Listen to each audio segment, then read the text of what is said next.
नमस्कार दर्शकों, सांसारिक व्यक्तियों के द्वारा दो प्रकार के श्राद्ध किए जाते हैं, काम्य श्राद्ध और प्रीत्यर्थ श्राद्ध। त्रिपिंडी श्राद्ध काम्य श्राद्ध की श्रेणी में आता है। मृत्यु के बाद यदि लगातार 3 वर्षों तक किसी व्यक्ति का श्राद्ध न किया गया हो तो उस आत्मा को प्रेतत्व प्राप्त हो जाता है। प्रेतत्व से मुक्ति करने हेतु त्रिपिंडी श्राद्ध करने का विधान शास्त्रोक्त है। पितृपक्ष की अमावस्या को ही त्रिपिंडी श्राद्ध किया जाना चाहिए। त्रिपिंडी श्राद्ध कब और कहां करें? त्रिपिंडी श्राद्ध श्रावण, कार्तिक, पौष, माघ, फाल्गुन और वैशाख मास के शुक्ल पक्ष अथवा कृष्ण पक्ष की पंचमी, अष्टमी, एकादशी, त्रयोदशी, चतुर्दशी अथवा अमावस्या तिथि में किया जाता है। पितृपक्ष में पितरों का निवास सामान्यतः पृथ्वी पर ही रहता है, इसलिए पितृपक्ष में त्रिपिंडी श्राद्ध करना ज्यादा उत्तम रहता है। किंतु यदि परेशानी के कारण ऐसा न कर पाए तो गोदा विवेकादशी को भी त्रिपिंडी श्राद्ध किया जा सकता है।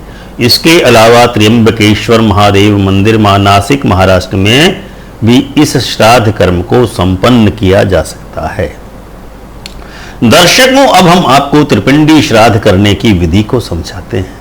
त्रिपिंडी श्राद्ध करने से पूर्व शारीरिक शुद्धि के लिए गंगा मिलन यानी संगम स्थान अर्थात विष्णु प्रयाग, नंद प्रयाग, कर्ण प्रयाग, रुद्र प्रयाग, देव प्रयाग, ये 5 प्रयाग उत्तराखंड में स्थित हैं अथवा उत्तर प्रदेश में स्थित प्रयागराज में छोर कर्म कराने का विधान है।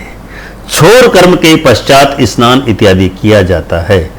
त्रिपिंडी श्राद्ध में ब्रह्मा, विष्णु एवं महेश त्रिदेवों की प्रतिमाएं बनवाकर उनकी प्राण प्रतिष्ठा करवा करके पूजन किया जाता है। सुविद्य 3 ब्राह्मणों से तीनों भगवान के मंत्रों का जाप कराया जाता है।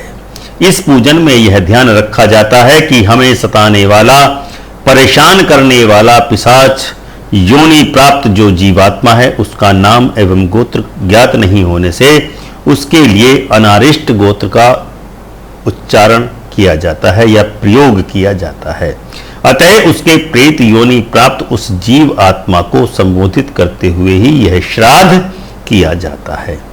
जौ, यव, तिल, चावल के आटे से अलग अलग 3 पिंड बनाकर उसमें शक्कर एवं घृत मिलाकर तैयार किए जाते हैं एवं सात्विक या सतोगुणी होता है। परंतु वासना के साथ प्रेत योनि में गए जीवात्मा को यह पिंड दिया जाता है। चावल के आटे से बना पिंड रजोगुणी प्रेत योनि में गए जीवात्मा को दिया जाता है। तिल के आटे का पिंड तमोगुणी प्रेत योनि में गए जीवात्मा को दिया जाता है। इन 3 पिंडों को ही पूजन करने के बाद महालंघ, जाम्ब, छ्वारा यानी त्वारिक आदि फलों का अर्घ्य देकर देवताओं को अर्पित किया जाता है। उस समय पर इस प्रकार से प्रार्थना की जाती है कि हमारे कुलवंश को पीड़ा देने वाले प्रेत योनि को प्राप्त जीवात्मा को इस श्राद्ध पूजन से तृप्ति होकर उनको सद्गति प्राप्त हो।